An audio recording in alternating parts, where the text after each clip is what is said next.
Once again, my name is David Benjamin. Really pleased to be here. Welcome, everyone. Do we know where the restrooms are? So they're in the back if anyone needs them. Coffee too. There's coffee in the back? Okay. Well, great. So today we're going to start out with a short introduction to Regen Tulum from me and Mish. And then we'll do a short slide presentation that speaks to the different components that we're envisioning. And after that, we're going to go into a set of short presentations from people like Carla and Heather's here as well, talking about some of the local organizations that are already doing amazing work in this area. Following that, Veronica is going to lead us in a compressed design charrette where we're going to seek to learn as much as we can from you all that can help us guide this effort. And I want to just be clear, this is not a Mish and David organization. This is something that's going to need an entire community, and there's a whole founding group that's going to be coming together around this in the next month or so. So there's tremendous opportunity to get involved and to have really meaningful roles. I think right now what I'd like to do is have Mish tell her story about why this is so important to her personally. Hi, my name is Michelle Cuervo. As I already said, I've been in Tulum for 12 years. I've been in Quintana Roo for 20 years.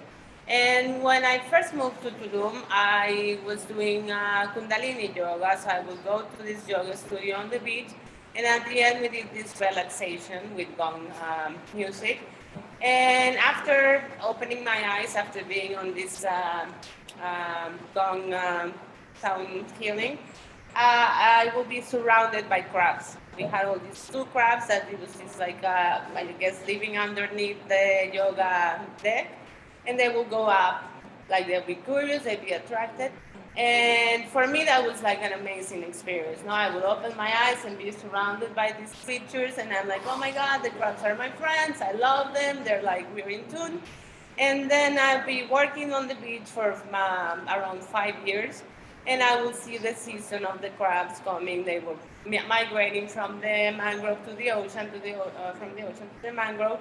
And there was no traffic in Tulum. There was like no electricity at that time.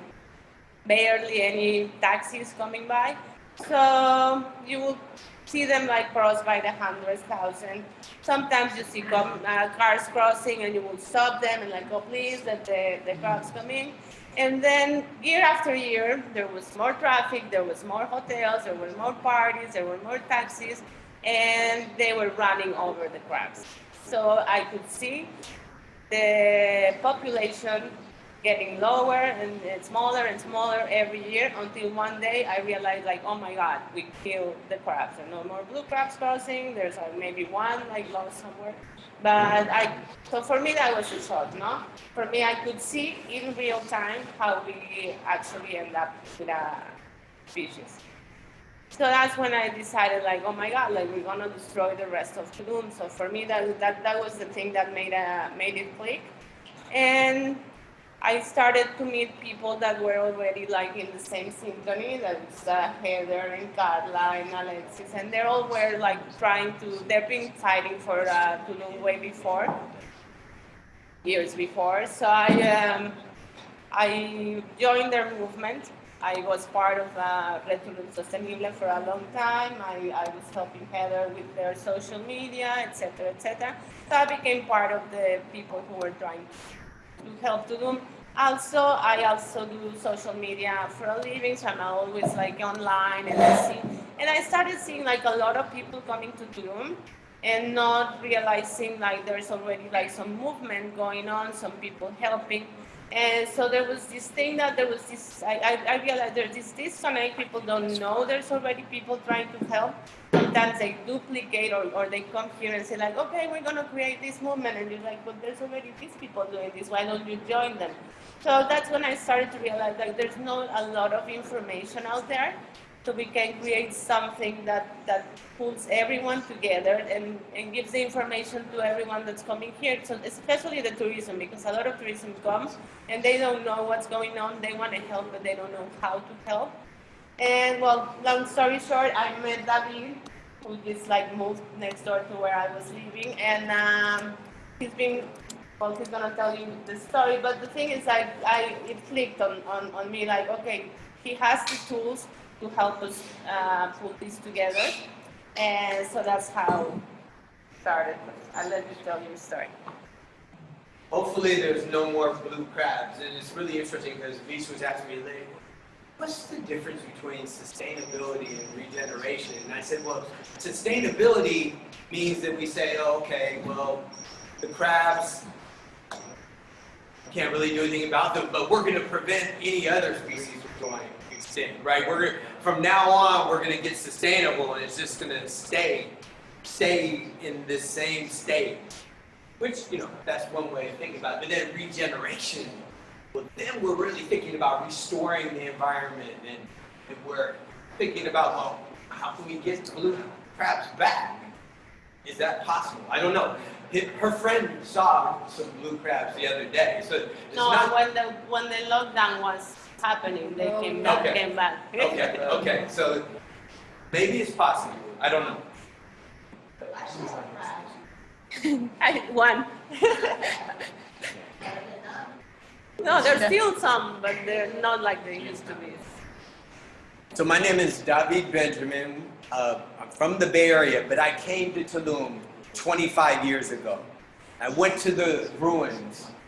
It was the first place that I ever energetically connected with a piece of land, or felt the energy of a piece of land, which is pretty significant, because that was a long time ago, and a lot's happened since then. I've got more in tune with the notion of energy and starting to feel it in other places, but maybe more importantly,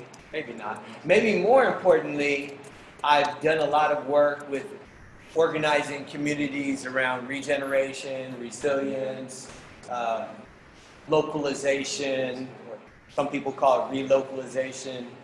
And I've developed some really interesting technologies that I think can help the regeneration movement become something that is actually viable at scale. So that's what I'm really interested in, is how Tulum can be a model for regeneration, and that we can then use these tools to really, these processes, these practices that we're going to develop here, how we can use them to spur a global regeneration movement. I think it's very possible. I was kind of shocked when I came back to Tulum and heard that Tulum was actually having a lot of problems. I didn't hear that so much. Maybe I wasn't reading the New York Times enough or whatever it was, but all I heard was, wow, great parties, great energy, yoga, raves in the jungle, people having an amazing time. I didn't realize that we were losing the blue crabs, and that, basically a number of people who are coming through here is causing so much stress on the system, and the infrastructure can't really hold up, so that we're moving towards ecological collapse here. I didn't realize that. So I came back here and said, okay, wow, well, how do I find out about what's going on in Tulum with respect to regeneration? And I did a little bit of searching. My assessment was it's pretty hard to find what's going on. There is some information online, of course, but there's nothing really there that gives you a quick overview to find out what all the regenerative projects are, what the regenerative services and products and hotels and restaurants that are doing regeneration. I didn't find that readily. I thought, well, what do we need to do? We need to connect these. I'm not trying to duplicate everybody's project. Let's shine a light on the projects that are here, see what gaps there are, and then create a funding mechanism for so we can get projects going for the gaps. Oh, okay. I'm picking up. Too many computers. So yeah, so Tulum is endangered. There are many projects. It's hard to find them. They need resources. People don't know how to effectively help.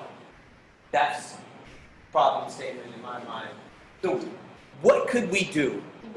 I'm bringing technology. There's a new concept that I've been working on for several years now. It's called a digital nation. And the notion of a digital nation is that we will have our own layer on top of the internet. And that will allow us to do some things that we couldn't previously do before. But that's not the most important thing. The most important thing is these three different components that you see on the screen right now.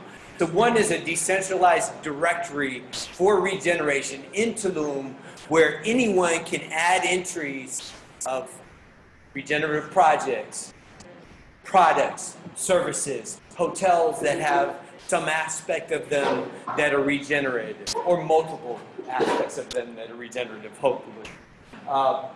Anyone can add to this directory. There'll be a validation process, but once it's in there, then it's available for everybody to see. There'll be volunteer opportunities. There'll be places that you can go, and maybe if you make a purchase there, then there'll be a small donation made to a fund for regenerative projects. There's a lot of really powerful things that can happen when we have a directory that everybody knows is the go-to place to find out about your projects and the projects of other people and the ways that they can get involved. Second is decentralized public works. That was the key idea that I thought of initially, that public works are generally done by a city, infrastructure projects to make a city better. But what if a city is falling behind and isn't able to actually fund the projects that needs to happen? Is it possible to have decentralized public works where an entity other than the city is somehow creating funds, and that this other entity that's created this fund could then vote on it? They're a community, they could vote on where they want to see these funds go. So it's a fund that's voted on by a community, which means there's no one hotel, business, nonprofit, government agency that's controlling it. Therefore, it's decentralized. And in another way to think about it, it's like an accelerator for regeneration, because we would give money and, well, some of us are experts. We have expertise in certain things that could be useful to projects that are doing regenerative activities in Tulum. We can lend our expertise. So money plus expertise, that's acceleration of projects.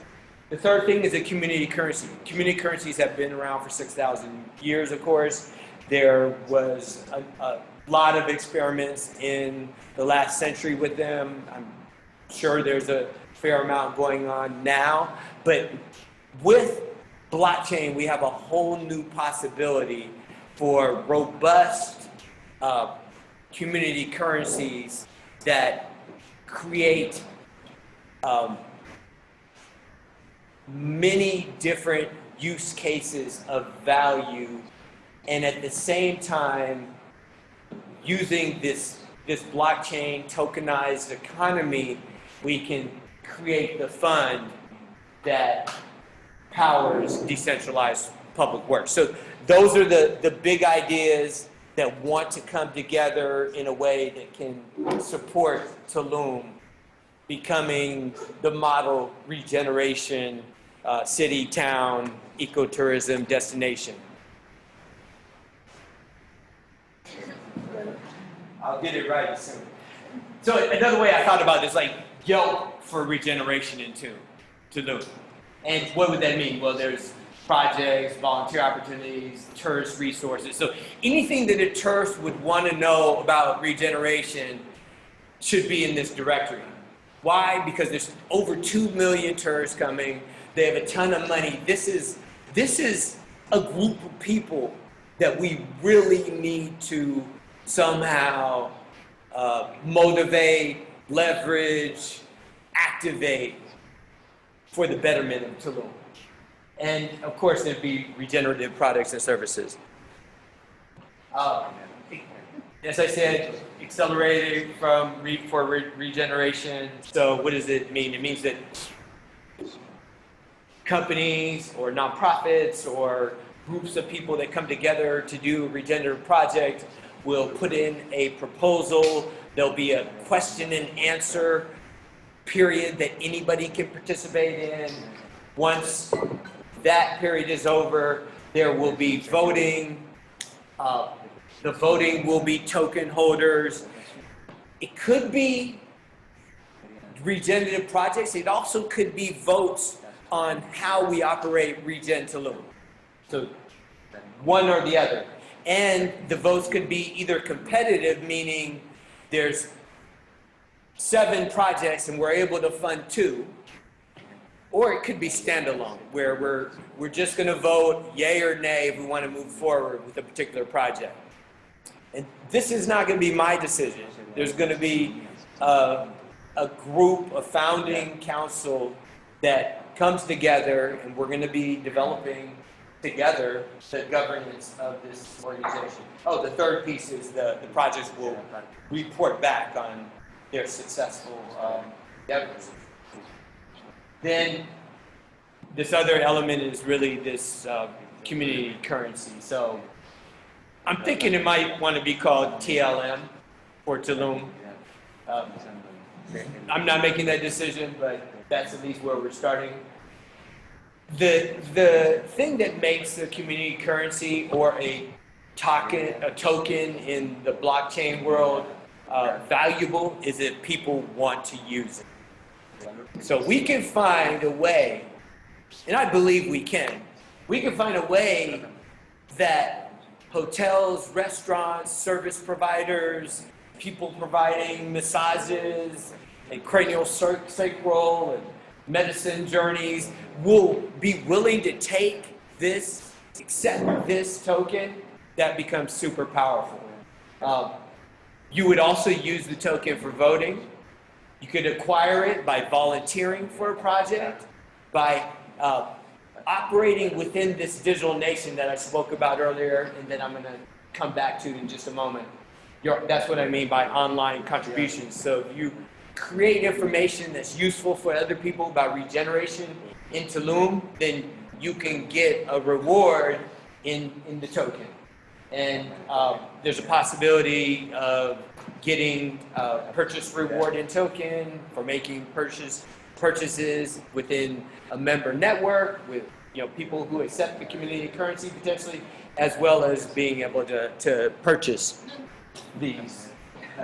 You're doing great. Okay, so as I said, so the really new idea here that is going to be the overall container is that of a digital nation. And the simplest way to think about a digital nation in my mind is that you have this digital nation has a layer over the internet. So here's the web page that we're all looking at. There's a layer on top of it that's not controlled by the person who created the web page. It's actually controlled by the browser. So it's a browser overlay that can be accessed through a browser extension, through an existing browser that implements the protocols, through a new open source browser, or maybe there'll be multiple of those, through a mobile app, and through basically an SDK, which is a line of code that anyone who has a website could put in the top of their website, in the invisible portion, and when someone comes to that website, they can access the functionality without installing anything. So that would be really, really powerful, the SDK. We're working on that. We're working on the browser extension right now. So this is the way this is meant to depict the existing web. So you have a web page, it's website, search engine, social network, whatever. It's flat. It's static. What we're talking about doing is enabling this group and the thousands and then tens of thousands of other people who want to regenerate, no, millions, regenerate Tulum and participate in regeneration.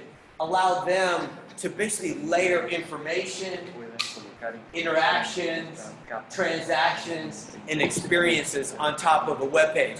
And just to make it really simple, imagine that you go to a website and you have the option, actually you're going to a web page, right? You have the option to go visible on that web page. And when you go visible on that web page, you can see everyone else who happens to be visible on that web page at the same time with you who's in Regen Tulum. So it's a website about shredding plastic, and you go there and you go visible. You see that Sandra's there, and you see, oh, she already has a machine. You might be thinking about getting a machine. You don't know Sandra. She's in Regen Tulum. You're both in Regen Tulum. But you can see, oh, wow, so Sandra's actually got one of these plastic shredding devices. Maybe I should reach out to her. This is a connection that you might never have made. And that's one of the big points of this, is to enable people to connect together. The other thing is we're also enabling you to, with the Digital Nation, is enabling you to interact with the information on the web page. So you're on a web page, it has text, it has video maybe, it has images.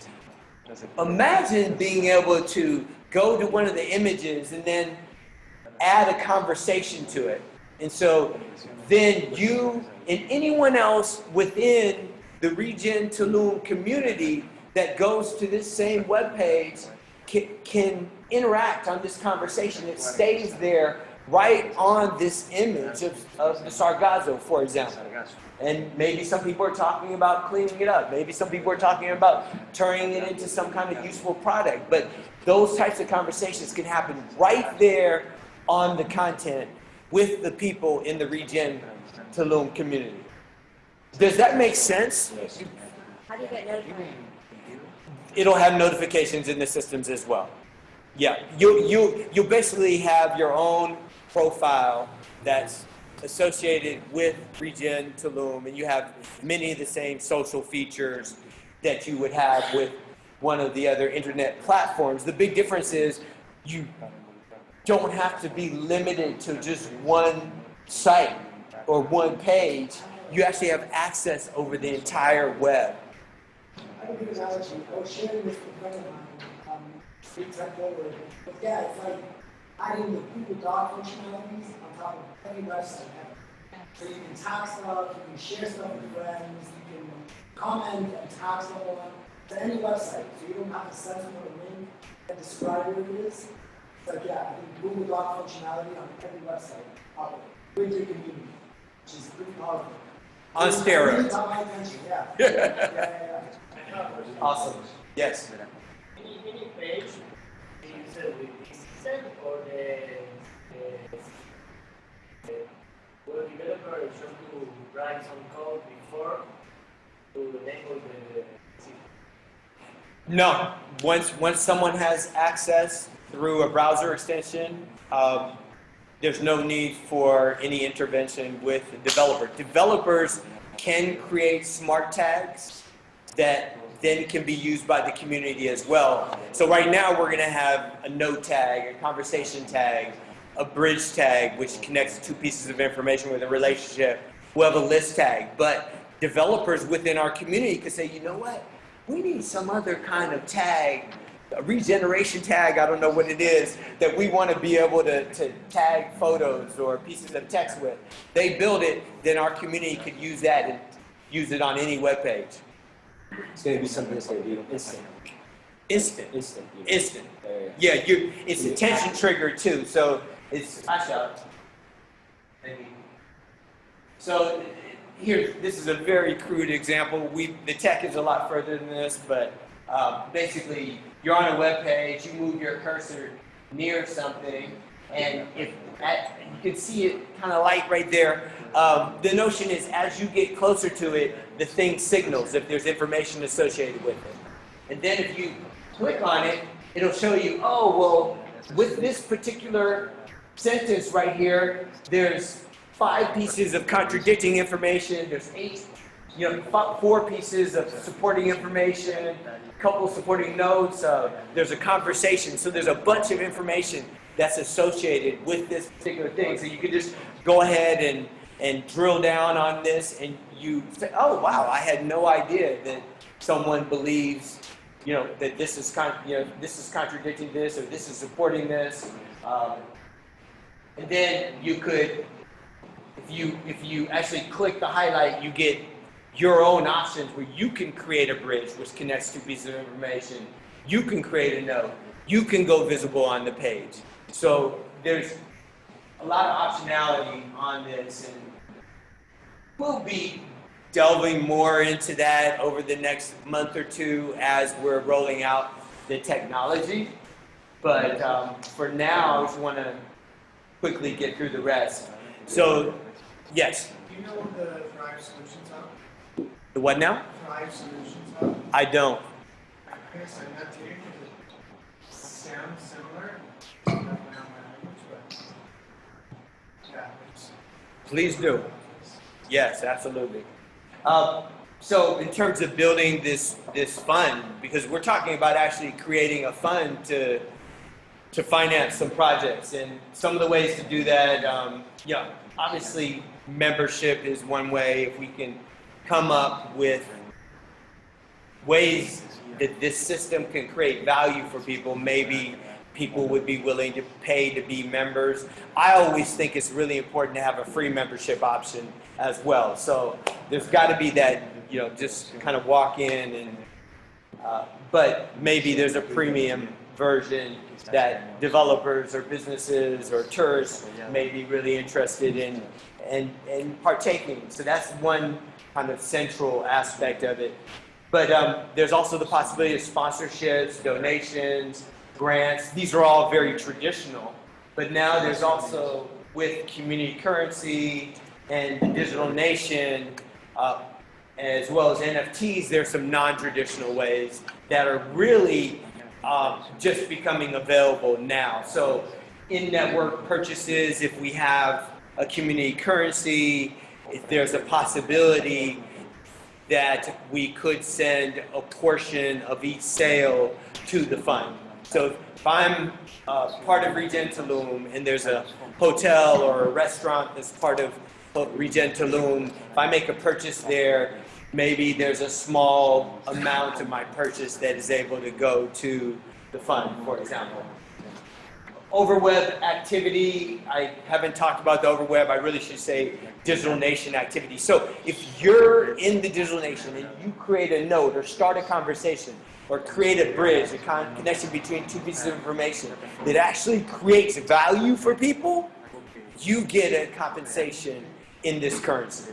And at the same time, you are creating activity that's bringing more people and creating the possibility of more money going to the Regen Tulum Fund as more and more people get engaged with this currency. And then NFTs, non-fungible tokens.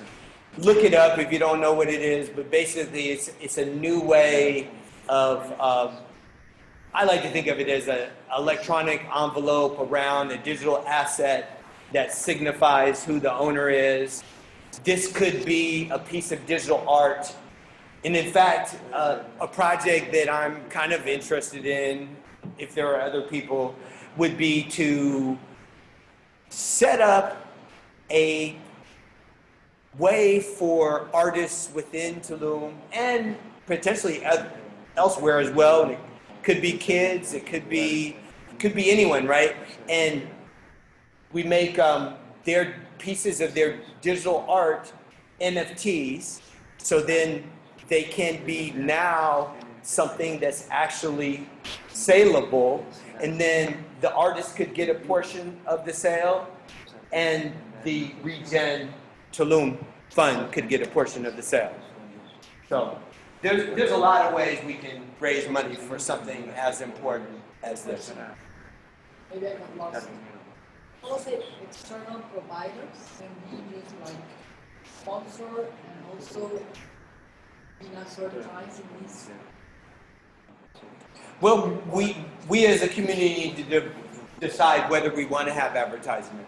I certainly think that sponsorship is a great idea. Advertising, that could be a great idea as well. It's just, we just need to think about it and make a collective decision around it. But there are many providers from Mexico and Ciudad de Mexico. How about if they can they be part of this, although they do not live here? Absolutely, absolutely. We want to bring in people who care about saving Tulum, protecting Tulum, restoring Tulum from wherever in the world they are. So tourists, people who come, people who intend to come, companies in Ciudad de Mexico, wherever. I think if you have some connections for tapping into them, we're going to probably have a team that's going to be wanting to do business development. And I'd love to work with you and other people on that. On the same note,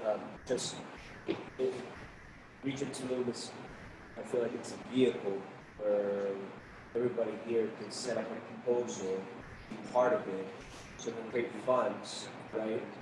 Be organized, so we could actually make a full, like take a step forward all together instead of separately. I know everybody here is doing their work separately. We're doing something to make it good, but collectively we do it all together. I think the proposal is that we will become more stronger together, united, and separately. Exactly. Absolutely, yeah. We could continue doing things separately, but together we can get a worldwide audience looking at Tulum and seeing what we're doing. So Pacha is a passion project that I did. I've been working on for about a decade. They say it takes about a decade for an overnight sensation. I'm trying to see if that's true. But she teaches the world that we're all connected. I'm not going to play the video now, but Please. Never be like, why not?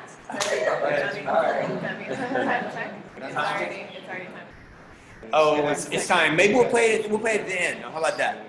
Yeah. Okay. So anyway, I'm just going to finish up and just say that we're open and excited about the possibility of doing a Pacha Goes to Tulum book for children. We'd like to work with kids here in Tulum to help us figure out, well, what does Tulum and what does Tulum kids want the world to know about Tulum? We can use this as a fundraiser as well. So we'll send out a link if we aren't able to play tonight. And I'll just say that there's, real quickly, okay, so go to Regen Tulum, the website, and register, please. Make a nomination to the council. And if there's a work group that's interesting to you, here's the list of them. I'm not going to go into them now, but I will say that if you put your name here on the right one, there's 8 of them right here, so you just come and look at them. Okay, this is technology and web. You know, you can either put your name here and we'll add you to the group, your name and number, or you use your phone to activate the barcode, and that will put you into the group. So I'm finished for now, and I'm going to move over for Veronica. Well, thank you very much. Oh, guest speakers. Okay, who's first? Who wants to be first? There's Heather, Alexis, and Carla. ¿Quién quiere? Uno. Anímense. Ok, Carla. ¿Van a hablar en español? Ok, bueno, es Carla de Red Tulum Sostenible, para quienes no la conocen, Carla Acevedo. Lleva pues toda la vida luchando por Tulum, la señorita, así que pues, muchas gracias por aceptar la invitación. Thank you for accepting the invitation. Thank you for being here. And this is Carla from Red Tulum Sostenible. She's been fighting for Tulum for the longest time. And speaker. Okay. Thank you for the invitation. It's in English, ¿verdad? Sí, Mejor? please. Yeah. Thank you for the invitation. And I had this presentation, but I think just because the way I feel this meeting, I'm not going to use the presentation. I want to talk a little bit more in general about what we have and the focus that we have. Like Mitch said, I've been here for 13 years, and since the moment I came, I organized with people that was already doing something for them because this has been happening little by little, but from long time. And we've seen, and the crabs is one example, but we've seen it in the jungle, we've seen it with the culture, we've seen it with the animals. We have jaguars, we have turtles. There's a beautiful reef that is being deteriorating for in a very fast speed. Anyways, we organized and decided to go with 4 axes of action. One is water. So we have projects related to water. I'm not going to take the time right now to explain each one of them, but basically what we need to do is help with infrastructure. Like somebody was saying, we're very behind in infrastructure because we're very fast in development. And it's pretty much impossible to have the same harmony and the speed that everything is happening. For the government to provide with that much of corruption, we're not going to talk about that. But anyway, so we need to really focus on infrastructure. Right now we have a project that is going to help an X amount of people to connect to the sewer system, for example. So that's one in water. Now with waste management, I think David was asking a question is that it's possible to create infrastructure not with the government, not depending on the government. And yes, it is possible. We've done it. We got the financing for building 12 stations for waste management for the materials, recycling materials that we are placing in 12 neighborhoods in Tulum.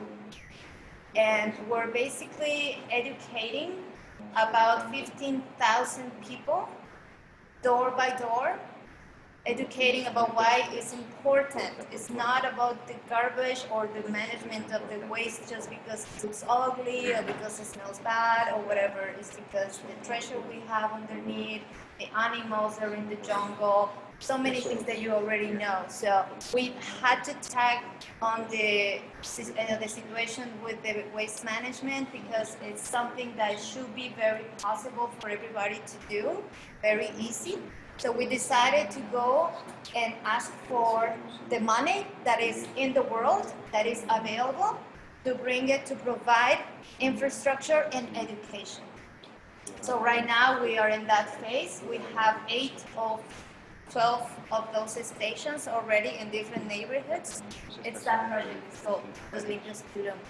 But I also talk about the culture and the tradition that we have here. We have an ancient culture, one of the ancient cultures in the world, a millenary culture that has a lot of knowledge, a lot of beautiful things to help us to understand how to live in harmony with nature because they've been doing it for thousands of years. So there's so much to be able to learn from them. But what happens is that the Maya words became a brand, became a business word. But the communities and the Mayan communities are very behind to receive any of the wellness that is created around, or the money that is created around that name of the Mayans. So with one specific project, we decided to help connecting the culture and to connect the resources that are getting to this area in Tulum with the Mayan communities, and that's the Mercado Maya project. We had for about a year, we had to stop for the COVID, but we had for about a year about 80 producers, 80 families, small producers, because they don't have like big productions. They basically of interest. So maybe one or the other is going to call your attention more than the other. So I just want to present them all. This is the last one, and it's El Club de Ciencias, a science club. A science club, it's a group that we have with the students in CECITE, which is kind of like the high school here in Tulum. It's pretty much the only one. Is the high school that the kids have. So what we do is we do extracurricular classes and activities. So we have an agreement with the school, but we take the kids out of the school and their normal grades or whatever, their normal activities, and we do a total alternative program for them. So it's like taking them to tours, for example. There's so many kids and young people that have never been in the ocean, for example. They've never been in a cenote. How can we expect these young people to protect and preserve something they don't know? So we're creating activities like that. We're taking them to the jungle, putting pictures, films, creating a round table to talk about different subjects, involving them in all the rest of the activities I already told you, puntos limpios, creating community. So that's a little bit what we have happening. Yes. Brava, Carla.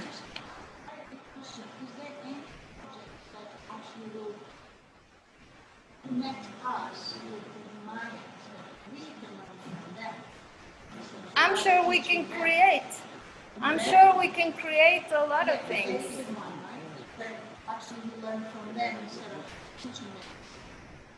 Which it will be a lot more smart to do, I think. We can work together on that. That's a fantastic suggestion. Thank you, Anna. Yes, absolutely. Of course. Of course. There's so many ideas, guys. I mean, if this continues happening and if this goes somewhere, believe me, there's so many good ideas and there's so many possibilities. It just needs time, energy, will, and money. Gracias, Carla. Thank you for your work. Muchas gracias. Alexis or Heather? Okay, this is my good friend Heather from No Más Plastic and Viva Verde, also another warrior in Tulum. Been working for Tulum for more than a decade. Heather, welcome. Come stand in front of our virtual audience. She's moving to the Cuyo, but she's still around. Helping in Cuyo now, I see. A little bit. Yeah, so I came here over 20 years ago, and I came to volunteer at Centro Ecológico Akmal, and we started a recycling project, and it has turned out that's been my life project. So after all these years, we've been working on many different projects to try to manage the trash system, waste, manage wastewater. And so in around 2012, started watching a couple documentaries about plastic because I was working a lot in the ocean and seeing a lot of plastic, a lot more plastic showing up every day on the beach, water. And with these documentaries, I realized that the problem was much deeper than even I thought, because I thought I was kind of a conscientious person, trying to recycle, trying to do my part to for the community, and I realized how really deep the problem was, how it's infiltrating every part of our life. And that's when I decided that I had to make personal changes to feel good about the fact that I was trying to combat this plastic problem. And that took me on a pretty long journey of discovering how to arrive to a point of not generating trash myself. And it was a long learning process. And during that, I wanted to kind of share that with the community and as a community find solutions for our waste problem. I actually think it's a really good thing that people throw their trash everywhere here. And I know that sounds kind of weird, but it brings the problem to our attention.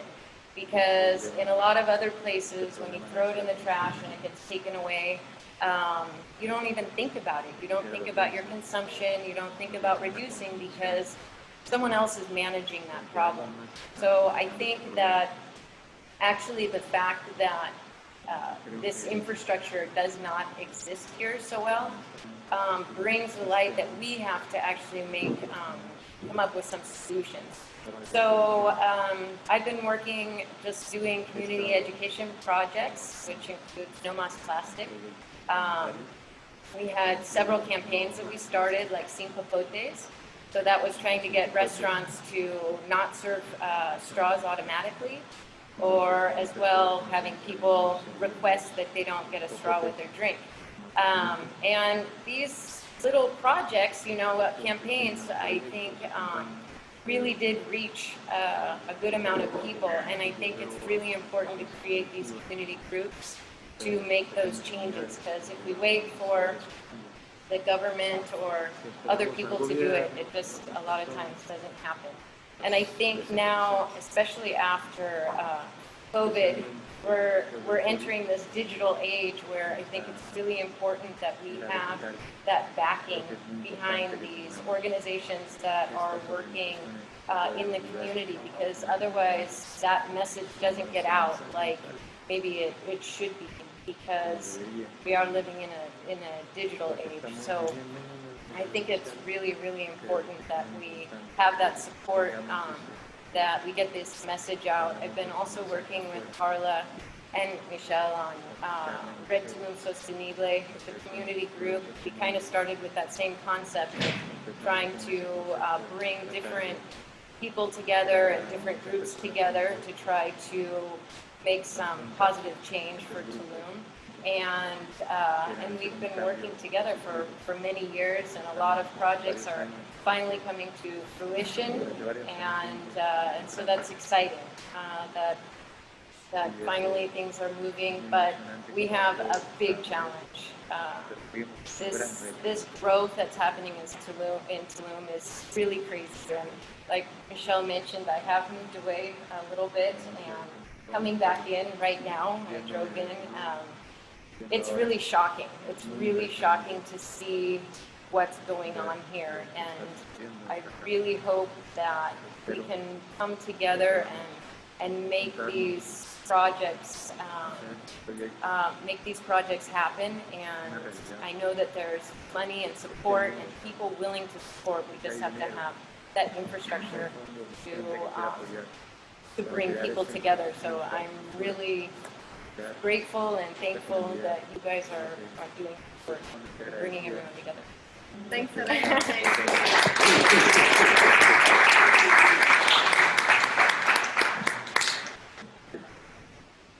And next we have tenemos a Alexia Aldecoa de Biogar, Eucariota, Recicla. welcome. We have some image or something. Do you have slides? No, es que nos quedamos sin internet. Okay. Whatever. An image or something, Okay. please. No hay internet aquí, ¿va? No.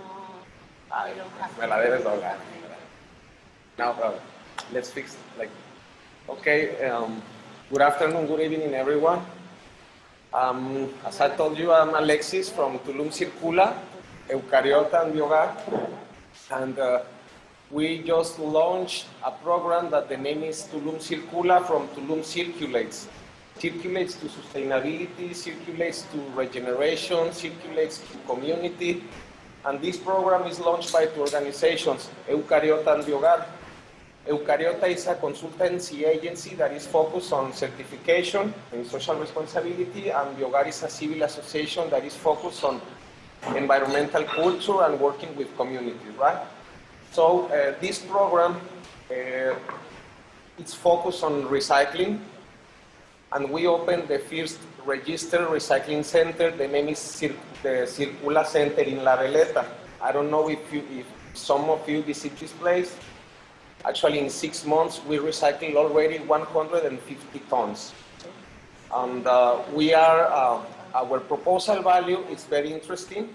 Actually, you can see this place in Google Maps, like Tulum Circula. But our proposal value is very interesting because we are also, besides activists, we are also social entrepreneurs. And we design a model business that, for example, our competition, the nearest competition has 2 permits, right? From collecting and recycling. We already have 7 permits. These 7 permits, it's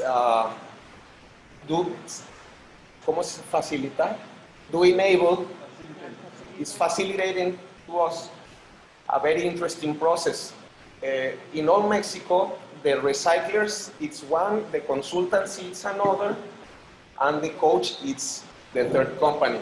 Okay, with these 7 permits, we mix all these processes, and we are the company or program that is certificating and coaching the hotels, and we are the same program that is collecting the waste, and we are picking up to our Circula Center.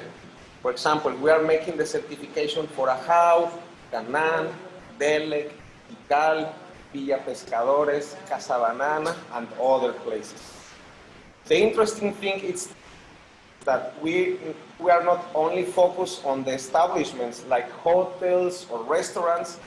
Okay, we are teaching them how to separate, and we are collecting and we are recycling the woods, but we also are focused on the developments, the residences, the houses. The point here is that we already fixed the process for the establishments and the hotels. We designed a zero waste standard with some criteria and indicators that is supported by the ministry and the authorities. But for example, for the houses, residences, we have a big challenge with the management. What it means that, for example, to get able to work with the hotels, we just sign one contract, and every week we collect the woods. We go once per week to visit this place. We teach the places once per week for a long 1 year, and it's enough with one contract. But if we work with the houses, we have thousands of houses in Tulum, so the management is very difficult because we have to sign 1,000 contracts, we have to teach 10,000 of people. So we are developing, or we are designing an application. We want to create an application, to create a route, to create a payment, and to create a contract, so we can get easier the process with the houses. I think I don't know if there is some questions. There is a lot of ways to help: volunteers, donations, infrastructure, and well, this is already happens in Tulum with Tulum Circula.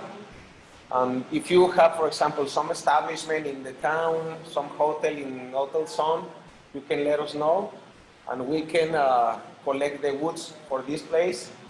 If the hotel or the establishment already is separated, we can pick up and collect the woods, and if they don't know how to separate, we can offer the certification to let them know how to separate from a pro or professional way.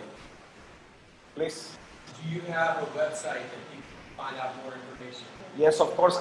We have 3 websites: tulumcircula.com, eucariota.com, but Eucariota it was just with a hacking.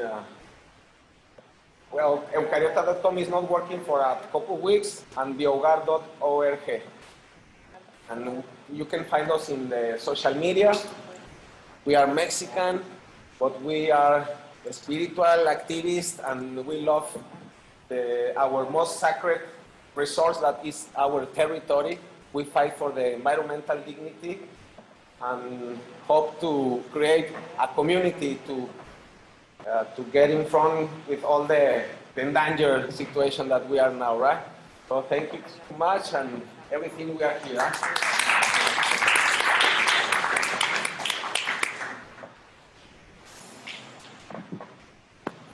Okay. Showtime.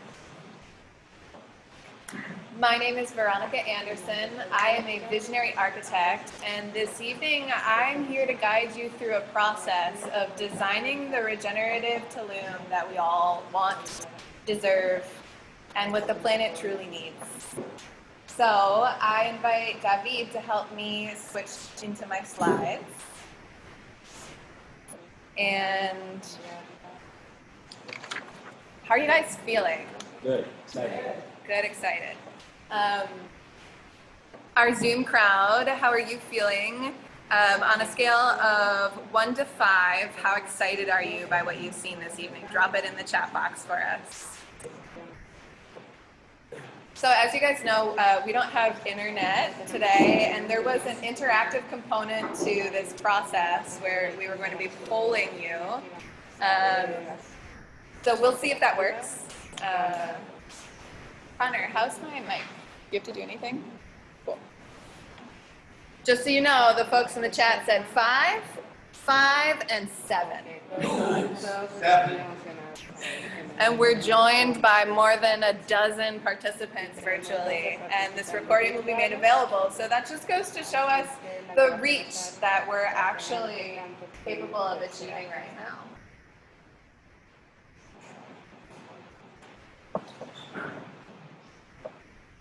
Does anybody need to stand up and stretch their legs? Yeah. Okay, let's do it. Everybody, let's do some shaking. You guys want to shake with me? Move those hips. Or just your feet, if you even just want to shake your feet. Let's get really grounded.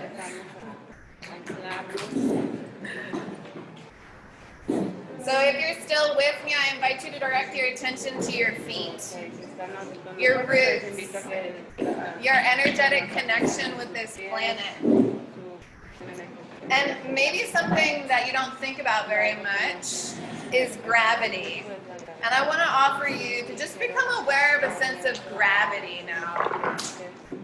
Again, keep moving if you feel called to, but you might want to settle into stillness and feel how gravity is actually pulling you toward the center of the earth in this moment. This is something that's always happening. Our planet is always drawing us closer to her, as if embracing us.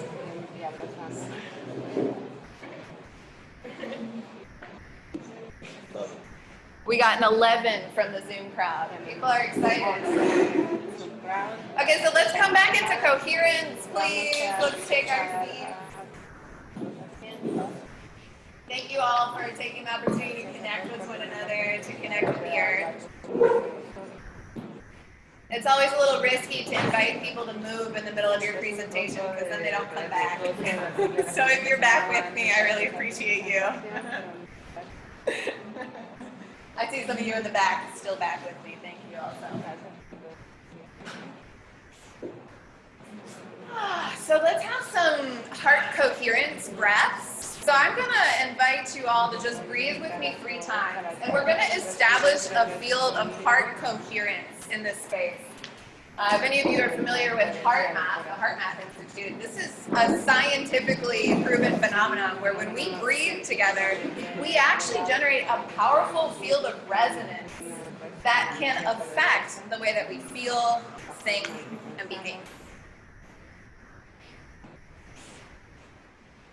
So when you're ready, I'll meet you at the bottom of your next exhale, and we'll breathe in together 3 times. Breathing in. And you can let it go with a sigh. Do that again. Inhale together. Let all the stress and tension go. Breathing in a third time together. And release.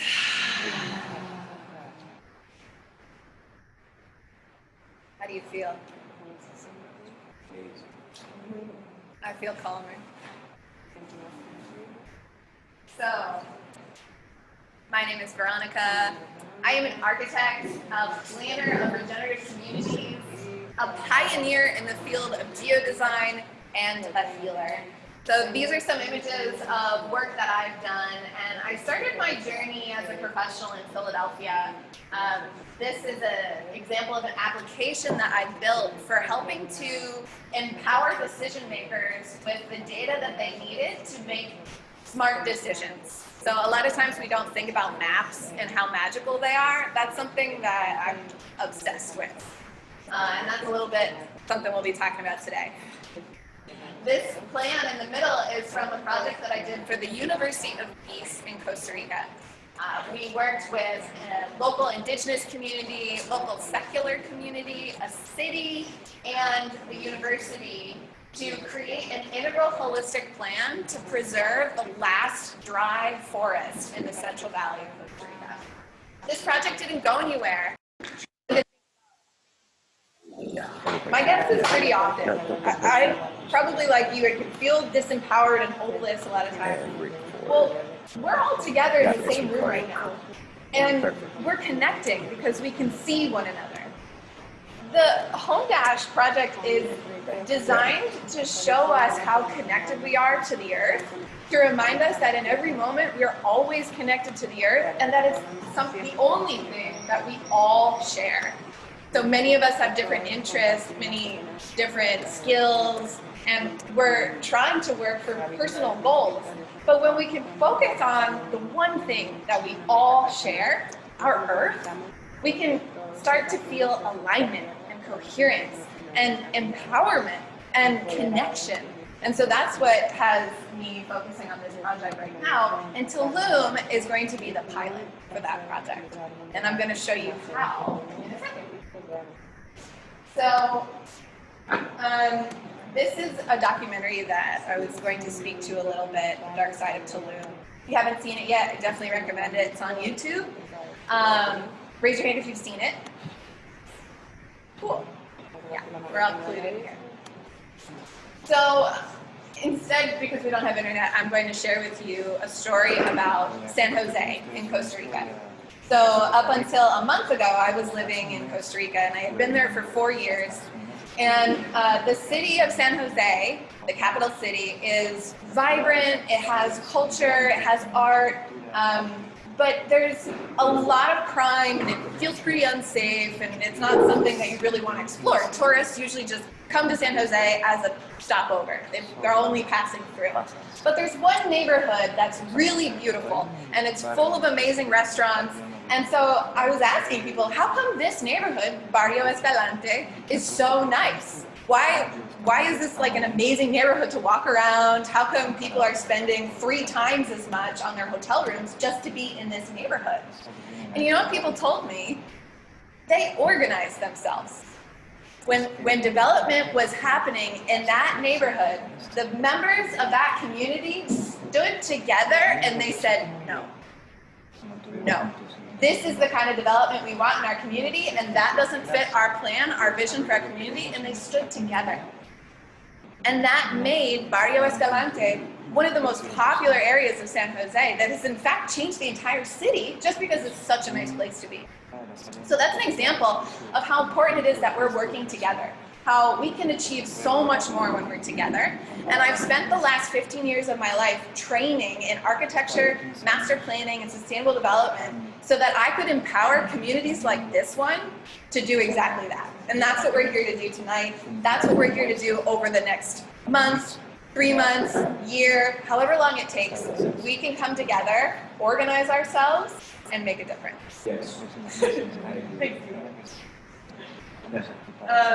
So if you want to see an example of Home Dash, you can visit geodesign.app, and basically what I'm here to show you is how creating a map can help us solve the problem. So if you take the example of a bunch of war generals, they're trying to fight for a cause, they're trying to protect their community. What they'll do is they'll gather around a table, and what are they all looking at? A map, or maps, right? So if we're here to solve a problem, we need to map it first.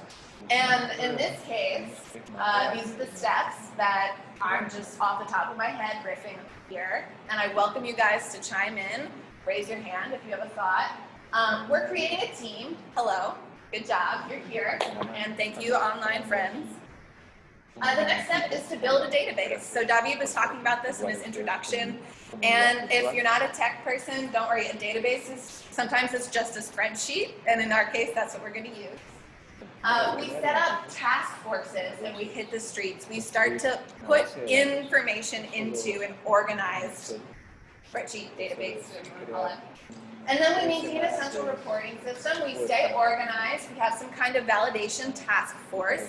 Somebody is in charge of making sure the information isn't, random or disorganized.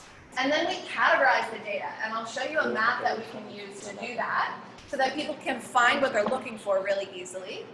And then we determine what kinds of stuff do we actually want to put out there. And so we can have a committee that says, this is our definition of regenerative, and this business fits that definition, so it goes in our database. So this is a little overview or a preview of the process that we're in as Regen Tulum. And if you're here, it's because you're the leader of a community. You are a leader, and we want to empower you to give your feedback. So please, maintain some energy for that and feel welcome to. So this is a model for holistic or integral development planning. Barbara Marx Hubbard is the visionary who pioneered this. Is anybody familiar with Barbara Marx Hubbard? Oh, she's amazing. So basically, these are 12 different sectors that when they come together creates a singularity or a central representation of consciousness, of our human potential. So this is an example of the different sectors that we could drop our regenerative projects, businesses, and organizations into, so that when somebody comes to our portal, they say, oh, well, I'm actually an artist, and those are the projects that I really care about supporting. Or somebody in New York City is really interested in science, and they want to know about the science of what's happening in Tulum. So this is an example of how we can amplify our impact and connect more deeply with the world. So now I'm going to do an overview of the information that we've already collected from this community. So we had a meeting 2 weeks ago and had about 20 people show up. I see some of you that were there, and we're so glad that you made it back. And what we did is a strengths, weaknesses, opportunities, and threats analysis. So on this slide, strengths is supposed to be highlighted so that you can see that this is a list of the strengths. And I'm going to read through it and invite you to offer any strengths. Popcorn style, you can just shout them out that you feel like we're missing. And maybe, do you want to capture, you want to take notes, or should I? Yes, Does anybody want to volunteer to take notes? I can do it. I got it on record if you want. Oh, perfect. Great. Instagram Live, so. Okay. Awesome. Also, though, why don't you pass me my laptop just in case? You don't want to miss this. You can unplug it. Oh, you can use it. Yeah. You don't have to unplug it then. Did it just turn off? We got a piece of paper. We got all the tech initiations today. At the bottom, the blue square for a bird. Excellent. So, strengths that Tulum has. What we're going to do is we're going to take a look at our strengths, our weaknesses, our opportunities, and our threats, and we're going to use that to make a plan for action. So our strengths are people, magic, people who love Tulum, the Mayan culture, that's being preserved for future generations. We have strength in numbers of people who can design together. There's water, the biosphere is a strength, indigenous wisdom, wildlife, coral reefs, cenotes, an opportunity to be an example, open minds and open hearts, the culture of spirituality, honeybees, creativity, culinary art, the ocean, medicinal plants and herbs, momentum, attention. Lack of regulation is actually a strength. Consciousness of responsibility for our resources. There's no sex tourism industry. It's in development. It's visible at a global scale. There's a global influence. It's a window to the world. The land is a strength. The mangroves, ruins and archaeology, beautiful culture, lots of healers, money, intelligence, people with intention to do something and act for the benefit of all. Mindfulness, consciousness of presence as a value. Prioritizing awareness, the second largest barrier reef, our culture of beauty, the largest underground river system in the world, the second largest freshwater resource, ancestral prophecy, the collective story of the Mayans, and a melting pot of wisdom. So shout out any other strengths that you don't see on this list. Narcos are a strength. Okay. We'll take it. This is brainstorming. We're throwing them out there. Strengths? Other strengths? Scooters. Scooters? Yeah, it's easy to get around. It's fun. Okay, I see it. Unity. Unity. Other strengths that we have? Lack of infrastructure. I like the way you're thinking. It's backwards. Multiculturality.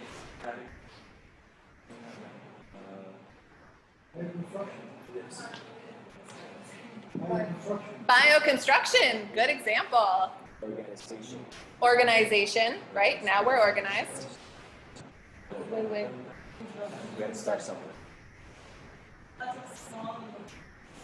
Small and local business, lots of small and local businesses. Good one. Critical thinking, we love that. Other strengths? We have love there. Love. We have open hearts. We can emphasize love. Great. Okay. Free will. Free will. Free will, Oscar. This is not my presentation. Show it as a new language. Now I'm going to say Chinese. What's happening? I'm trying to figure Where is the? Well, it's okay. So thinking. Hi. No, it's the projector. It's the projector. Oh, it's okay. You guys are going to have to just listen to me then.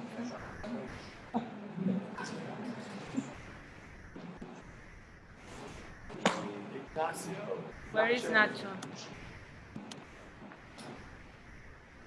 Okay, and thank you to our Zoom participants for dropping your strengths in the chat. We'll absolutely include those. Okay. Cool.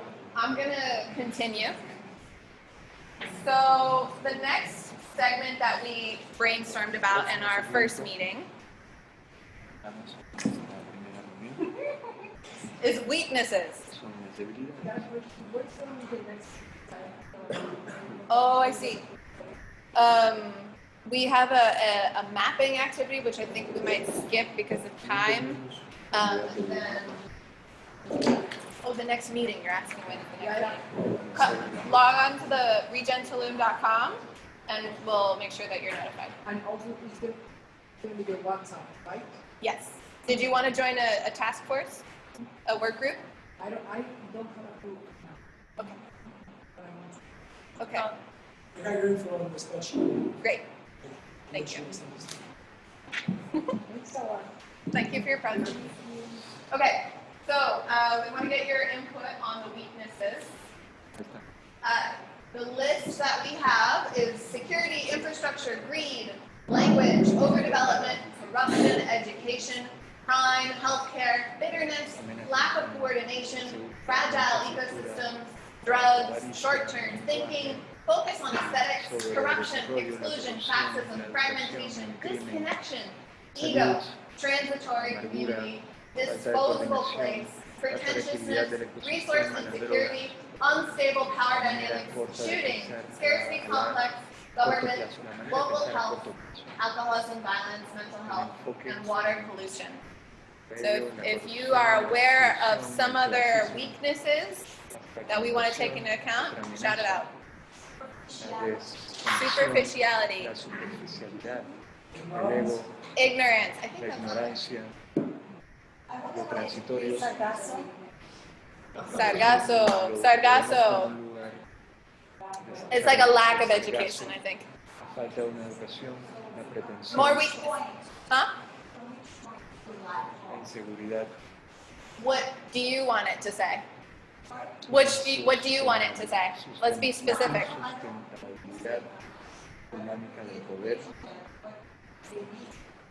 We did this in a popcorn style where people were just shouting out phrases.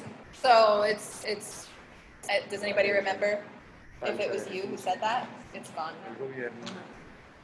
Not sure if lack of urban planning. Lack of urban planning is a weakness, exactly. Vision, very separate. Ecosystems, how?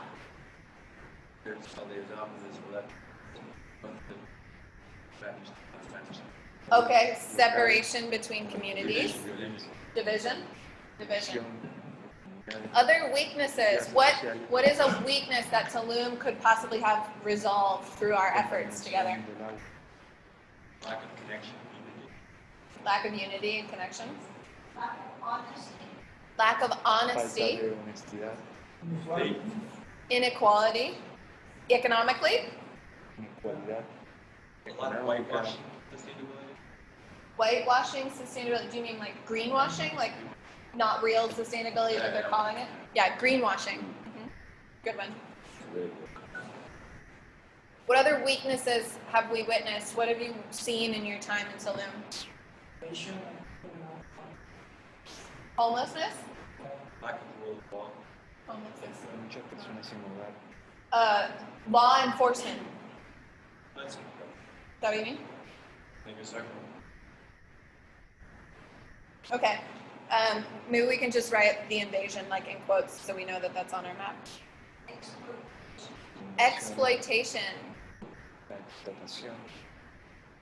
Anything else?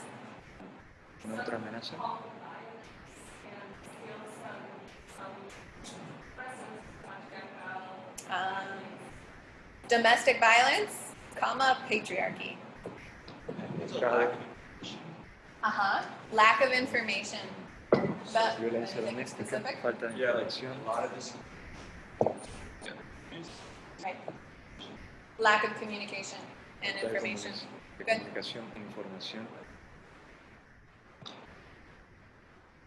Okay, let's move on. Corruption, yes, we have it. Okay, let's look at the opportunities, and there are many. So, the opportunities to do it right this time, to come together in strength and community. Global momentum is an opportunity that we have. To be a blueprint and example of regeneration, to align with prophecy, to uplift consciousness, care for the animals, teach, to create union locally and beyond, to scale our movement, technology, saving the world, responsible investment, market demand, simple living, global community, people from all over the world. It's open during COVID, endemic flora and fauna, which is in need.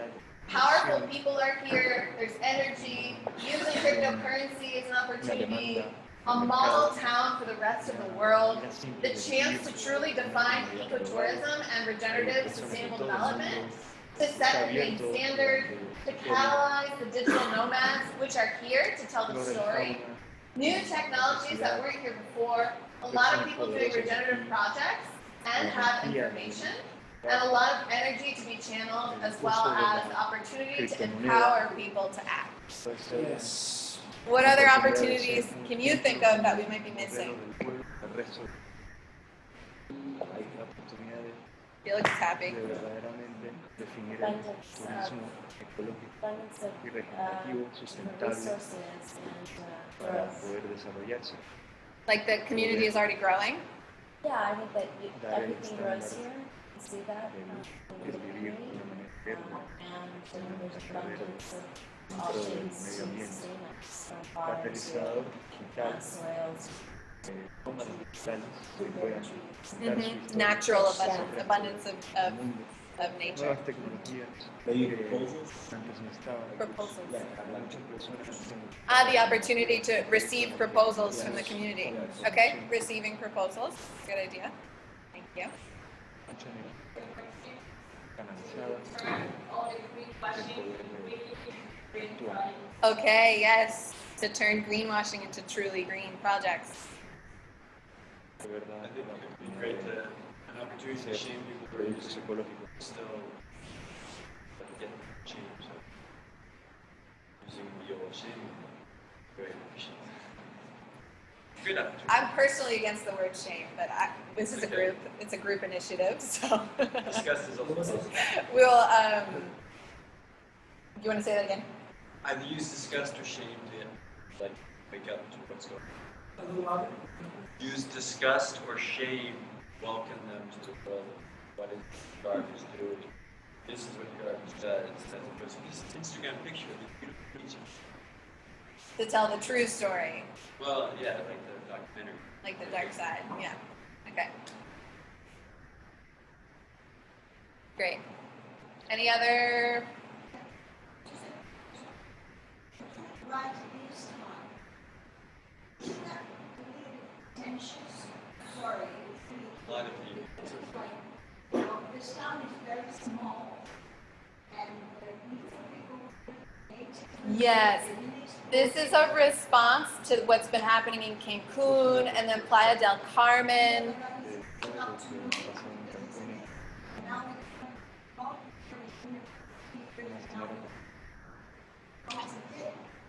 There's a lot of opinions that we can all have from our different perspectives, and this particular comment was about how Cancun was a beautiful beach town and its natural ecosystem was forever changed. And then the same thing happened to Playa del Carmen, and now we can take a stand as a community to protect what's here before it shifts for the worse. That's the comment. Yeah, I understand your point, and well, on the next slide, we'll talk about the colonizer mentality, which I think is what you're speaking. So thank you for that. So any other opportunities that we're missing? Can we talk about like potential profitable businesses that are sustainable and opportunities to thrive financially? Okay, thriving financial opportunity businesses that are thriving. Good one. Okay. On this side, we're looking at the threats to this community. And this is important, right? There's disconnection, control, fear, evil, ego. People are protective of their information. There's a superiority complex, greed, money is put before the planet, drug cartels, corruption, natural disasters, internal conflict, indifference, selfishness, hoarding our resources, isolation, impatience, too many projects going on, dispersing attention and resources, a lack of strategy, individualism, trauma insensitivity, competition, scarcity, foreign interests, corrupt government, the Mayan train, jaguar extinction, pessimism, tourism, ecosystem collapse, financial collapse, deteriorating health, culture loss, destruction continuing worldwide, the food system collapse, freedom and human rights lost, indigenous sovereignty, and the colonial mindset. This is hard to hear. Are you thinking of any other threats that we should be aware of? Ecocide, good one. Sea level rise. Sea level rise, that should be on there, good one. Levantamiento de los océanos, las aguas. We're stronger together. So any threats that you can think of, shout them out. Colapso financiero. Yes. Hay demasiado desarrollo. Too much develop. Land misuse. Good one. deterioro, Overdevelopment, land misuse. What other threats is this community facing if we don't act? una pérdida de la cultura, acción We continua, got them all? There's a lot, right? That's why colapso we're del here together. sistema alimenticio, This is what brought you here, alimento, as well as a love for this place. And derechos humanos se han I would perdido. share a threat with like siloing. That what we've noticed since we arrived here a year ago is everyone is working so hard on their vision that they don't take that 1 second to like peek out and attend get-togethers like this, or just don't have the practice in really collaborating, asking for help or getting prepared to receive. I think this is one of the biggest ones, that people silo themselves because they're so busy doing their thing, but preparing to be join like this, and we have to build a state of it. exactly. Siloing is a good one. That's a big threat. Desde unificarnos.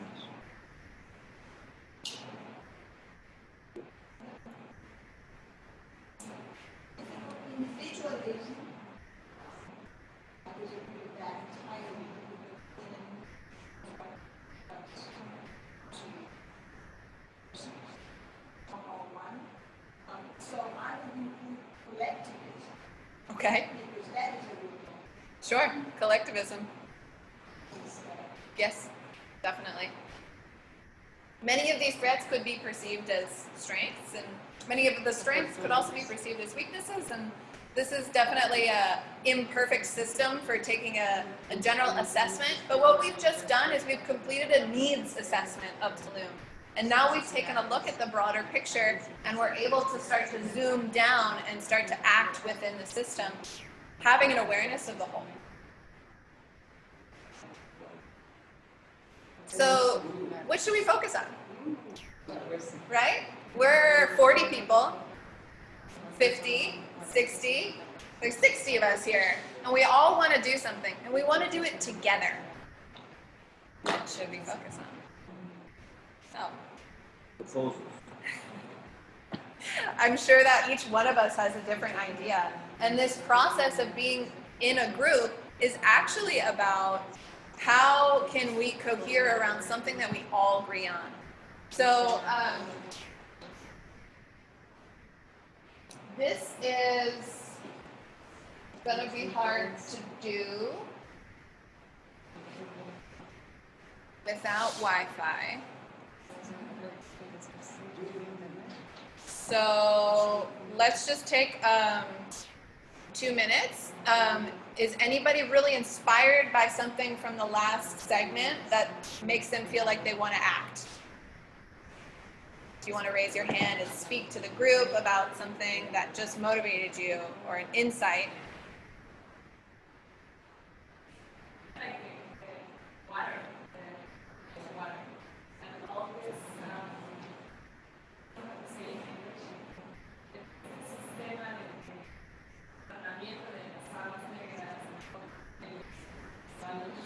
The black water isn't being treated and it's headed straight to the ocean. And that affects you. Absolutely. I think all of us can agree. Yeah. Diego, will you pass me my laptop for a second? I'm going to try with our next slide because what's really important in a group context is that we all know that we share the same values. And thank you, by the way.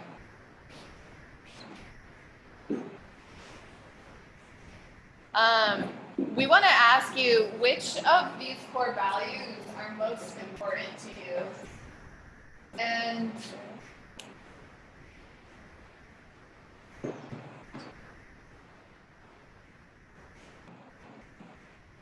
have this cool slide that you can vote on.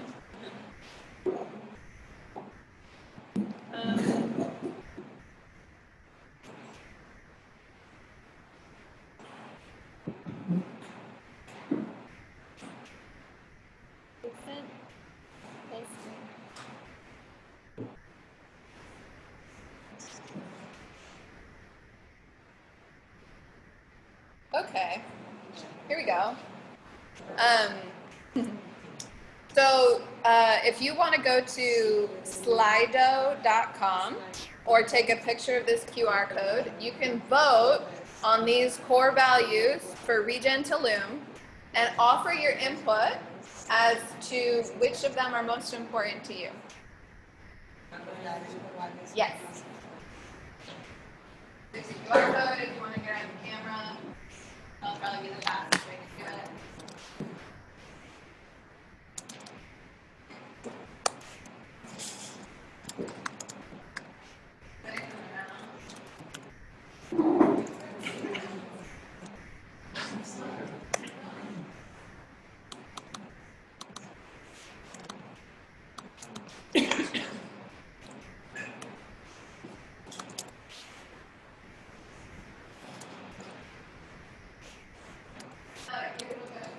You can do it.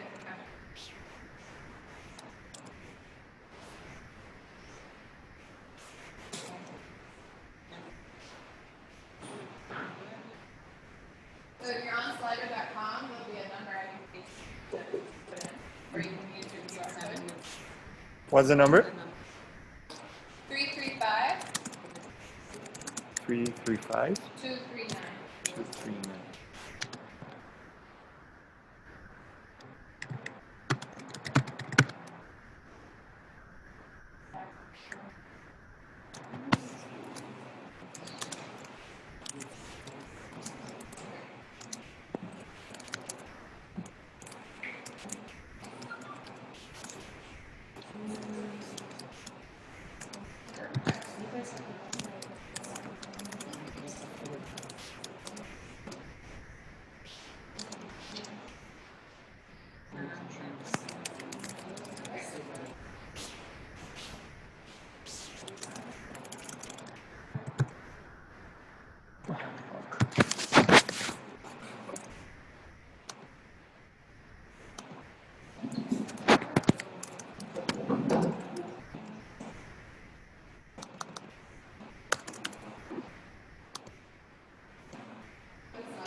Does anybody want this QR code? You need it. You can choose multiple answers if you are fine with it.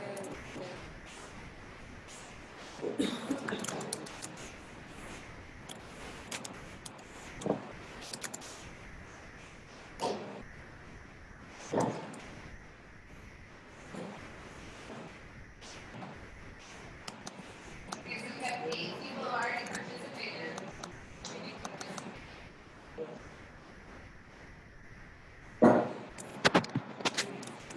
Oh, shit, malísimo. Is anybody having trouble?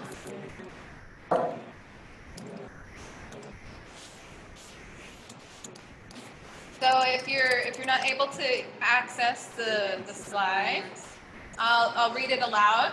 So the values, the core values of Regen Tulum, as they are right now, is love for Tulum, transparency, fair value exchange, decentralization, circularity, community, responsibility, creativity, freedom, peaceful action.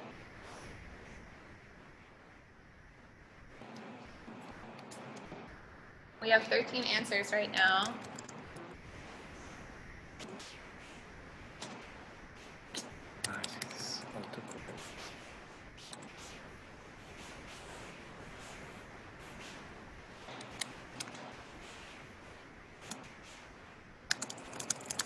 Raise your hand if you're still working.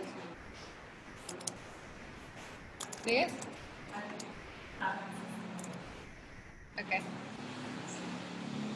Okay. I'm gonna close the poll unless you raise your hand that you're still working. Is that working? They said, yeah, the black water is priority.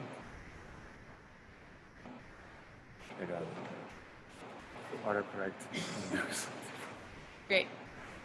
Great, okay. So, thank you all for your patience as we navigate our technology initiations.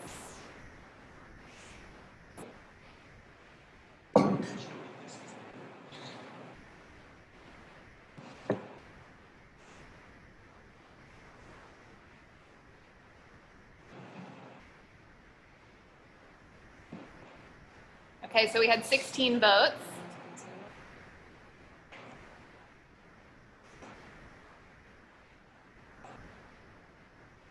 All right, so the number one most important value was community. 75% of you said that community was important to you. After that was creativity. 50% of the respondents selected creativity. Next was love for Tulum with 38% of the votes. Same with decentralization, consciousness, integrity, and the earth.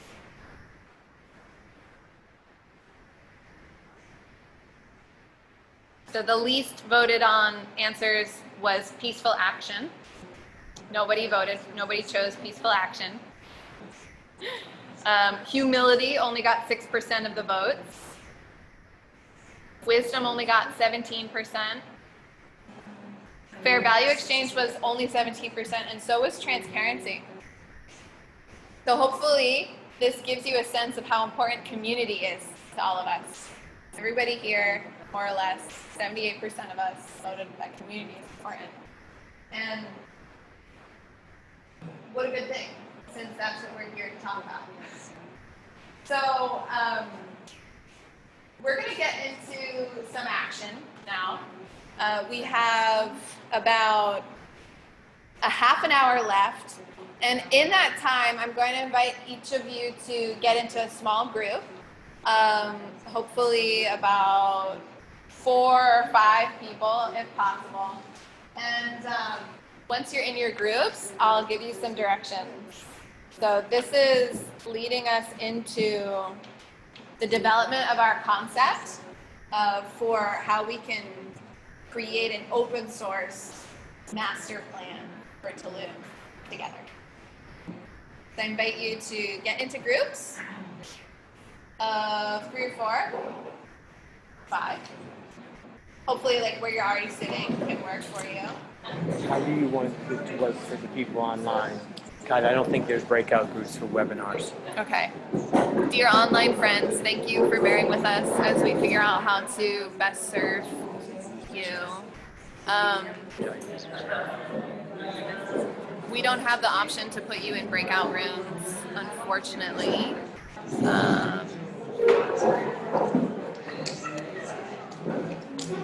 But they could communicate with each other on chat. Absolutely, you can communicate in the chat. If we promote all the attendees to panelists, they can use their video and audio and speak together, which is preferable, I think. Okay. So each of you will be promoted to panelists, and that means that you'll be able to unmute yourselves and speak and participate as a group in the following activity. So hang tight. I'll just go through and do all of them.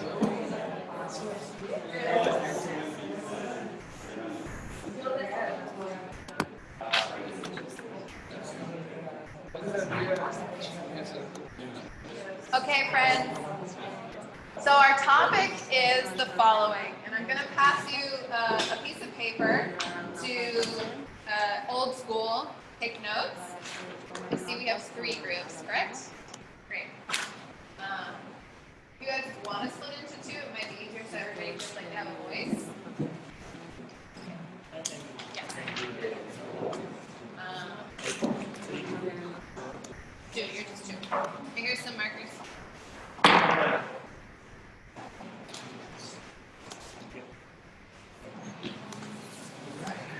Are you going to say one big group, or would you rather 2 so everyone will be able to?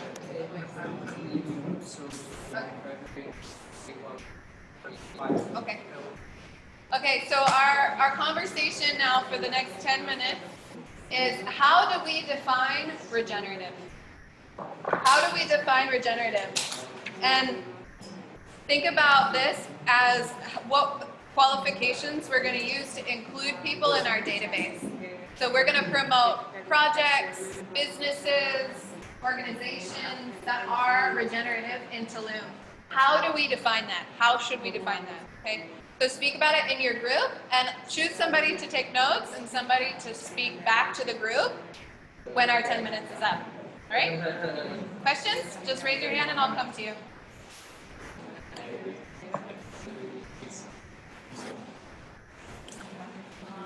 So the online group, the online folks can now, if you have accepted being a panelist, you can you can make your video show and have a conversation together.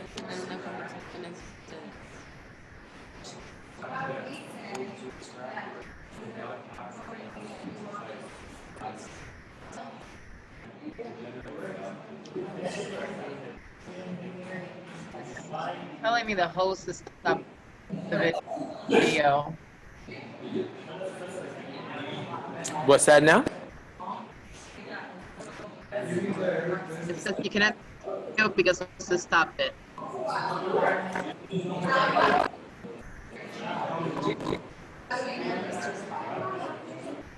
Hey, Francis. Hey, How are you? how you doing, love? Good. Doing amazing. What's that? I said you're doing amazing. Oh, thank you so much. I can't talk. I mean, we can do it without the video. Okay, yeah. Why don't you all have a conversation about it? I'm gonna mute us here so that you all can just go ahead and talk. Talk to you all later. In 10 minutes. Hello. Hi, Francis. Hey, Heather. How are Hey. you? I'm pretty good. How are you? Hi. How are you feeling? Better? I hope. I am. I'm feeling better every second. I'm still, experiencing some fatigue and a few other unfavorable symptoms. But compared to day one, I feel like a brand new woman. Okay, good. Well, I'm glad to hear that. Yes. How's Me too. everybody else doing out there? Hi. Hey, Is anyone else on here with us? Brett, Sylvia, Lam. I mean, I'm seeing several other people with us. Brett, Sylvia, and Lam. I am here, Sylvia. I'm doing well. I had a medical procedure, but I'm doing good. So. Oh, hello. This is Brett. Hi, Brett. Hey, how's it going? Sorry, Hi. I'm not in a great position to have a conversation, which is why I'm not participating. I'm just kind of listening. So. Oh, beautiful. Please excuse me. I'm just kind of taking it in. Of course, yeah. If you have something to share, feel free to use the chat, Brett, and we'd be happy to share your voice if that's something that aligns with you. Yeah, I'll do that. Thank you so much. Yeah, of course, absolutely. So what is regeneration to everybody? What does that mean to each of you?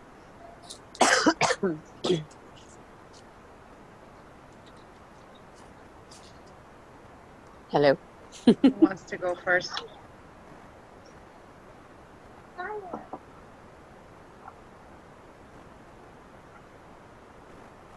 I think regeneration for me, this is Heather, is nature's ability to remain in its natural state, no matter how many resources you use, that those resources don't overpower the system and cause a situation that doesn't allow Mother Nature to return to the original state that she was in.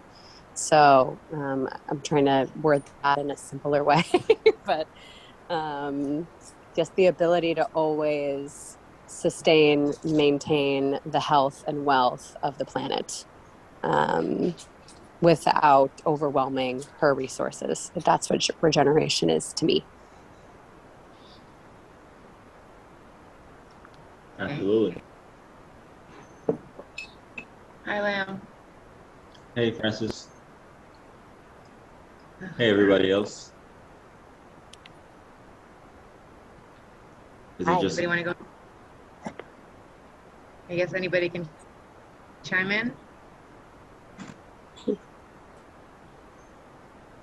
regeneration? Yeah, I think if we So, want to just have a conversation too and just share what's coming up for us, we could popcorn kind of some ideas around. And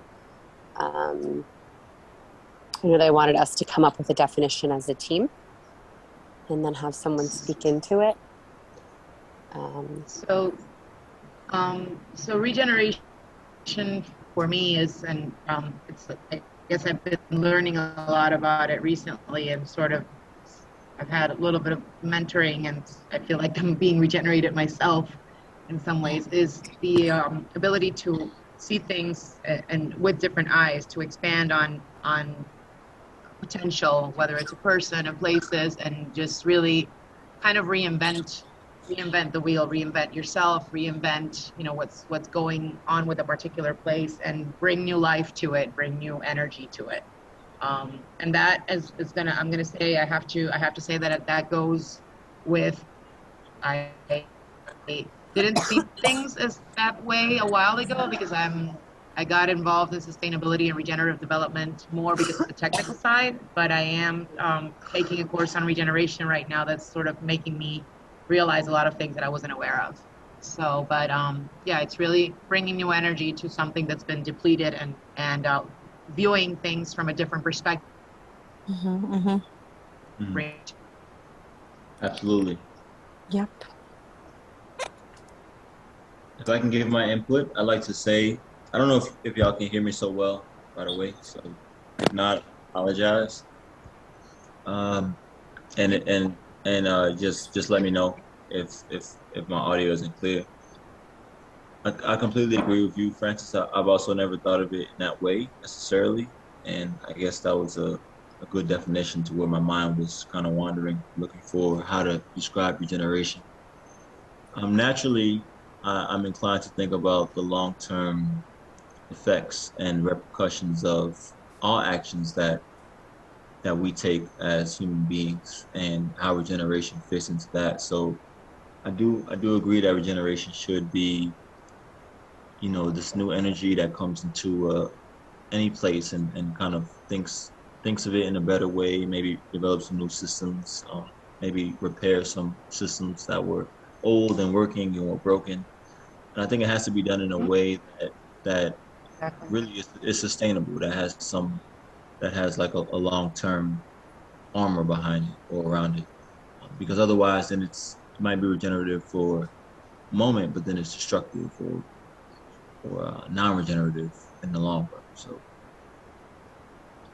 yeah, I guess that should be a part of it as well. Yeah, completely agree. Wow. Yeah, I love your definition, Francis, as well. Thank you for bringing. I never thought of it in that perspective in regards to all aspects of our lives and how we live it, and how beautifully broad it is and how it applies to everything. I really enjoyed the way that you explained it. So thank you. It's not me. It's this course that I'm learning. So I saw it, and I would have said I would have probably just, maintaining nature, taking care of it. I would have just focused more on that aspect, because I'm sort of involved in that class right now, and it's actually teaching me a lot about my own transformation that came up. So I'm happy to share more any time. It's definitely helping me. But yeah, that's really what it's about. And if you think about it, it's like what we really want to do here. I mean, there's a lot of all of this. You saw that negativity and all the threat, and we want to bring new life to all of that, and bring it positive energy, make it all, like you said, Lamb, be able to maintain that, sustain that as well. So I think all of it is intertwined. Yeah, I hear like a letting go of what's no longer serving us to create space for what matters, and shifting paradigms. And yeah, it's very exciting. I love your definition.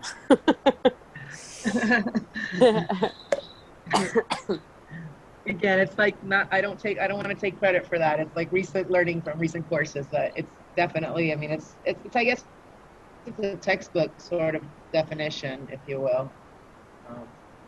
But again, we all see it in a different way, and I think it really applies in so many different ways for it. I think that's the way that it's a textbook definition, but I think it, you know, in essence, the way that as a group and as a community we want to see regeneration, it really, at the end of the day, what it comes down to essentially is that we're just viewing it in different manners. So I think it might be a bit important to stress on that aspect of it at some point. Sylvia, are you there?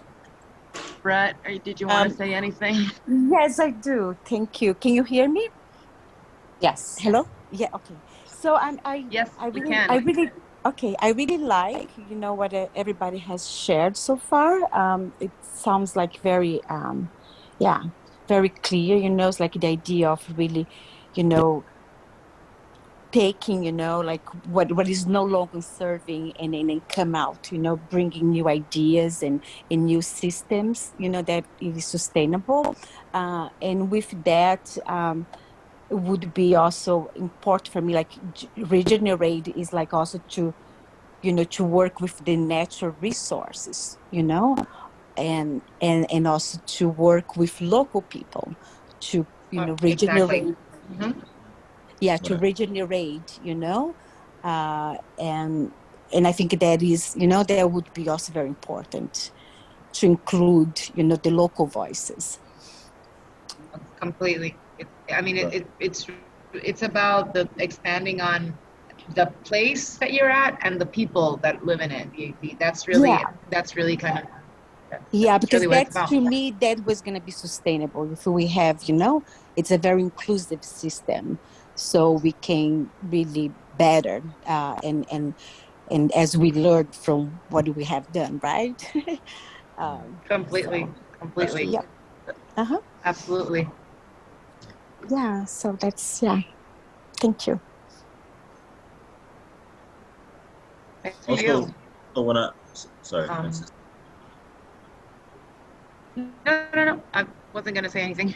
I was just thinking of regeneration and what everyone is saying, and I think of the idea of resourcefulness.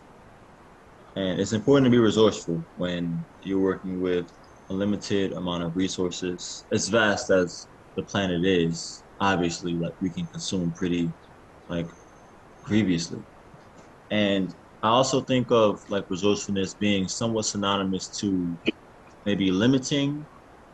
And so when I think of being really regenerative, it seems to me that it implies this idea of either limiting one's consumption or one's use of natural materials or being resourceful, or having like periods of rest, which I can't think of any examples right now, but I'm sure that there have been um you know, cultures that work with more natural systems and more natural functions that always allowed for like a period of rest or a month of rest for like the land or like the animals or something like that. So this feels to be kind of implied in the idea of regenerative. So what does everyone think about that?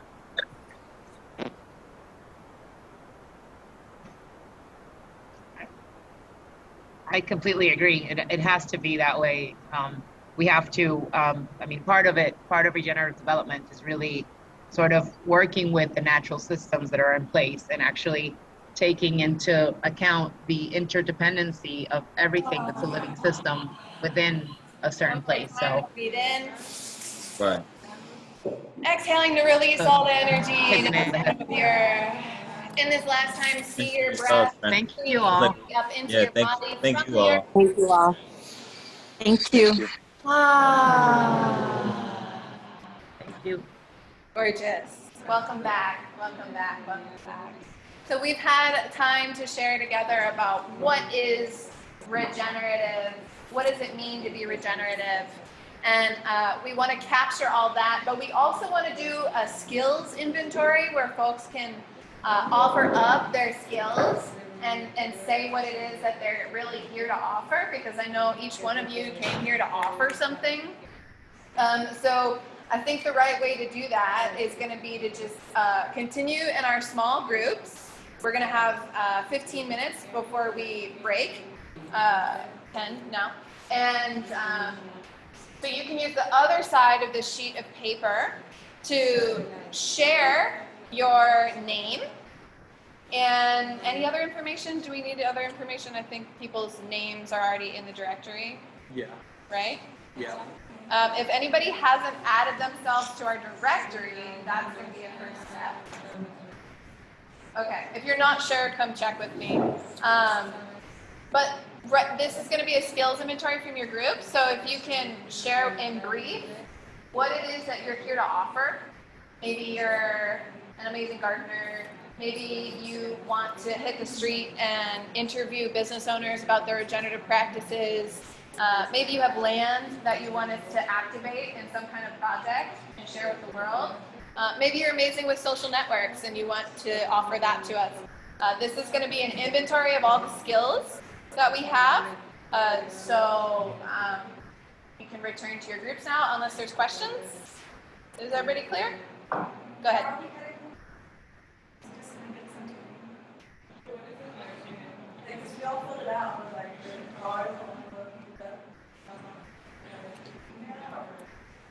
We don't have a plan yet. That sounds like a good one, right?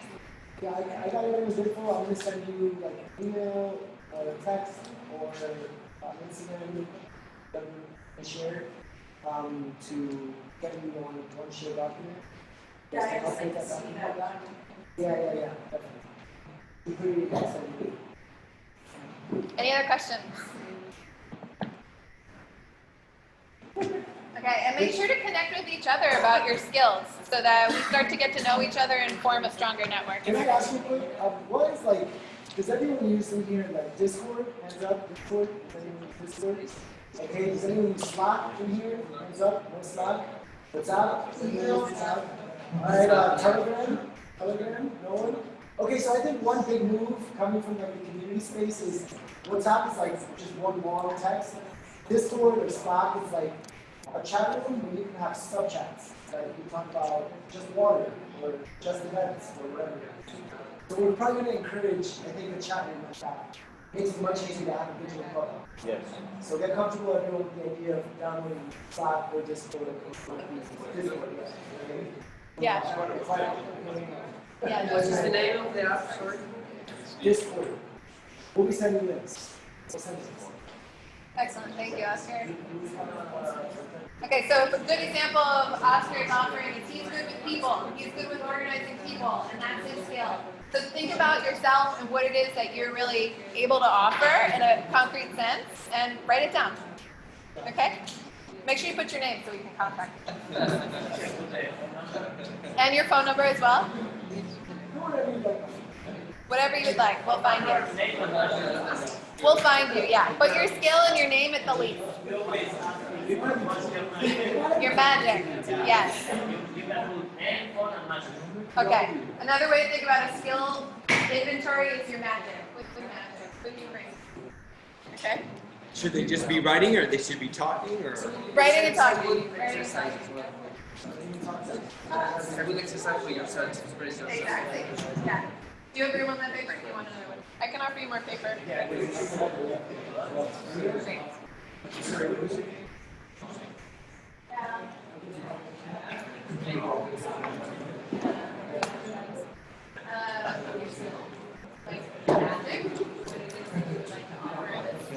Movement. Yeah.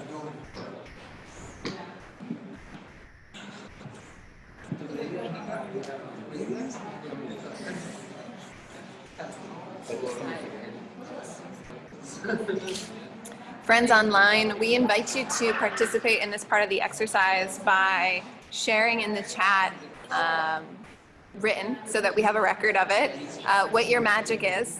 and what it is that you would like to offer this community moving forward. What has moved you from this meeting that you feel motivated to offer? So thank you very much for doing that. And we also invite communication verbally between all of you, and encourage connection as well during these few minutes.